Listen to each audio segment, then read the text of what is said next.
to the third installment of Don't Diss My Ability.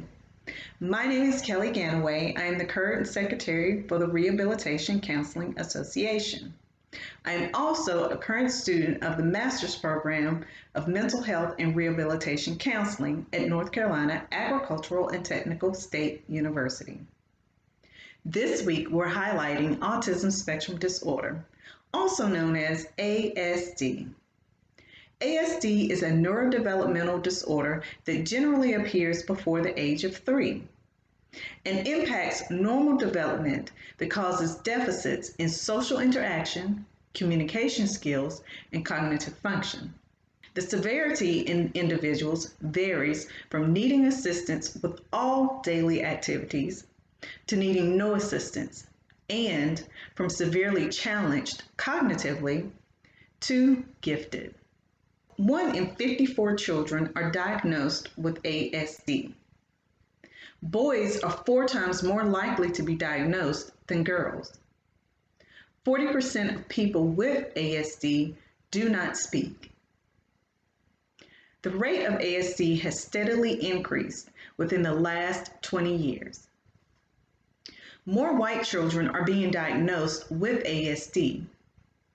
However, there are barriers in place that prevent children of color from being assessed for ASD.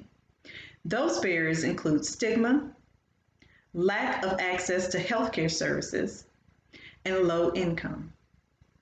The National Autism Association is finding that within the last 4 years, the gap between white persons with autism and Black persons with autism is closing. Some misconceptions about autism.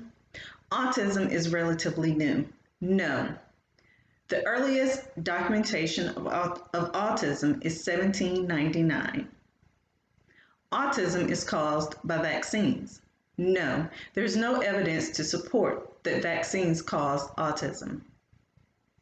Autism is based solely on environmental factors. No, genes have been identified as one factor for autism. Individuals with autism are violent. No, oftentimes individuals with autism will act in response to emotional distress or sensory overload.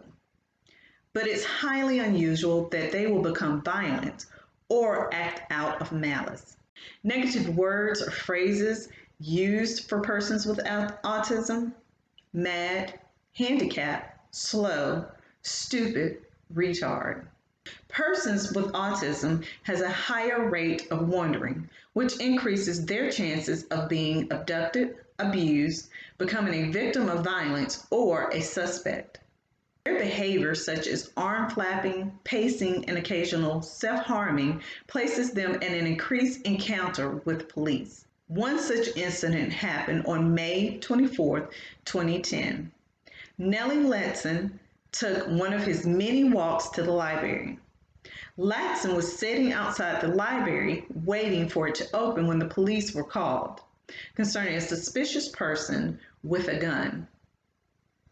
When the police tried to approach Latson, he responded in a behavior that is associated with autism, and that is flight or fight response.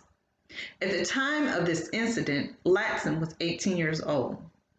He spent 10 years in prison in solitary confinement until he received a pardon from the governor. Another more recent case that sparked conversations between Black parents with children that have autism was Elijah McClain. On August 24th of 2019, Elijah McClain was walking home from a convenience store when he was approached by the police. Elijah McClain stated, "I am an introvert. Please respect my boundaries, that I am speaking. Leave me alone." Many Black parents see a resemblance in Elijah McClain's behavior and their children who have autism. Treatment for autism. Autism cannot be cured.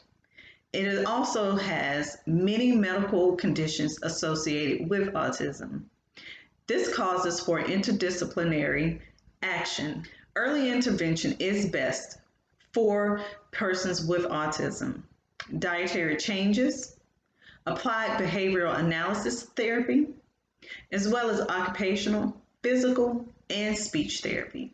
When you're interacting with a person that has autism, please be patient, stay positive, be respectful of boundaries, show love and interest, and remember, a person with autism is a person. To learn more or to see how you can get involved, please check out the organization's National Autism or Spectrum.